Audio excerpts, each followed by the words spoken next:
राधे राधे मित्रों, कृष्ण प्रिया चैनल पर आपका स्वागत है। तो मित्रों, आज हम 16 सोमवार की व्रत कथा पढ़ेंगे। एक समय श्री महादेव जी पार्वती के साथ भ्रमण करते हुए मृत्युलोक में अमरावती नगरी में आए। वहाँ के राजा ने शिव मंदिर बनवाया था, जो कि अत्यंत भव्य एवं रमणीक था तथा मन को शांति पहुँचाने वाला था। भ्रमण करते समय शिव पार्वती भी वहाँ ठहर गए। पार्वती जी ने कहा, हे नाथ, आओ आज इस स्थान पर चौसर पासे खेलें। खेल प्रारंभ हुआ। शिवजी कहने लगे, मैं जीतूंगा। इस प्रकार उनकी आपस में वार्तालाप होने लगी। उस समय पुजारी जी पूजा करने आए। पार्वती जी ने पूछा, पुजारी जी बताइए, जीत किसकी होगी? पुजारी बोला, इस खेल में महादेव जी के समान कोई दूसरा पारंगत नहीं हो सकता, इसीलिए महादेव जी ही यह बाजी जीतेंगे। परंतु हुआ उल्टा, जीत पार्वती जी की हुई। अतः पार्वती जी ने पुजारी को कोढ़ी होने का श्राप दे दिया कि तूने मिथ्या भाषण किया है। अब तो पुजारी कोढ़ी हो गया। शिव पार्वती जी दोनों वापस चले गए। कुछ समय पश्चात अप्सराएं पूजा करने आई।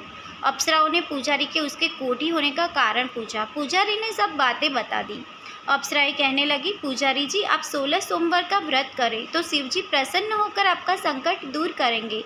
पुजारी जी ने अप्सराओं से व्रत की विधि पूछी। अप्सराओं ने व्रत करने और व्रत के उद्यापन करने की संपूर्ण विधि बता दी। पुजारी जी ने विधि पूर्वक श्रद्धा भाव से व्रत प्रारंभ किया और अंत में व्रत का उद्यापन भी किया। व्रत के प्रभाव से पुजारी जी रोग मुक्त हो गए।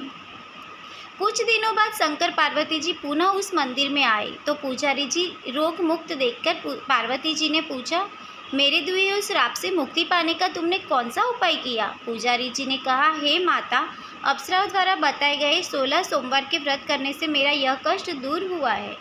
पार्वती जी ने भी 16 सोमवार का व्रत किया, जिससे उनसे रूठे हुए कार्तिकेय जी भी अपनी माता से प्रसन्न होकर आज्ञाकारी हुए। कार्तिकेय जी ने पूछा, हे माता, क्या कारण है कि मेरा मन सदा आपके चरणों में लगा रहता है? पार्वती जी ने कार्तिकेय को 16 सोमवार के व्रत का महात्म्य तथा विधि बताई। तब कार्तिकेय जी ने भी इस व्रत को किया तो उनका बिछड़ा हुआ मित्र मिल गया। अब मित्र ने भी इस व्रत को अपने विवाह होने की इच्छा से किया। फलतः वह विदेश गया। वहाँ के राजा की कन्या का स्वयंवर था। राजा ने प्रण किया था कि हथिनी जिस व्यक्ति के गले में वरमाला डाल देगी, उसी के साथ राजकुमारी का विवाह करूंगा। यह ब्राह्मण मित्र भी स्वयंवर देखने की इच्छा से वहां एक और जाकर बैठ गया। हाथिनी ने इस ब्राह्मण मित्र को माला पहनाई तो राजा ने बड़ी धूमधाम से अपनी राजकुमारी का विवाह उसके साथ कर दिया। तपश्चात दोनों सुखपूर्वक रहने लगे। एक दिन राजकन्या ने पूछा, हे नाथ, आपने कौन सा पुण्य किया जिससे हाथिनी ने अपने गले में वरमाला पहनाई? ब्राह्मण पति ने कहा, मैंने कार्तिकेय जी द्वारा बताए अनुसार 16 सोमवार का व्रत पूर्ण विधि विधान सहित श्रद्धा भक्ति से किया, जिसके फल के कारण मुझे तुम्हारे जैसी सौभाग्यशाली पत्नी मिली। अब तो राजकन्या ने भी सत्यपुत्र प्राप्ति के लिए व्रत किया और सर्वगुण संपन्न पुत्र प्राप्त किया। बड़े होकर पुत्र ने भी राज्य प्राप्ति की कामना से 16 सोमवार का व्रत किया। राजा के देवलोक होने पर इसी ब्राह्मण कुमार को राजगिद्दी मिली। फिर वह इस व्रत को करता रहा। एक दिन उसने अपनी पत्नी से पूजा सामग्री शिवालय ले चलने को कहा, परंतु उसने पूजा सामग्री अपनी दासियों को द्वारा भिजवा दी। जब राजा ने पूजन समाप्त किया तो आकाशवाणी हुई कि राजा, तुम इस पत्नी को त्याग दो, नहीं तो राजपाट से हाथ धोना पड़ेगा।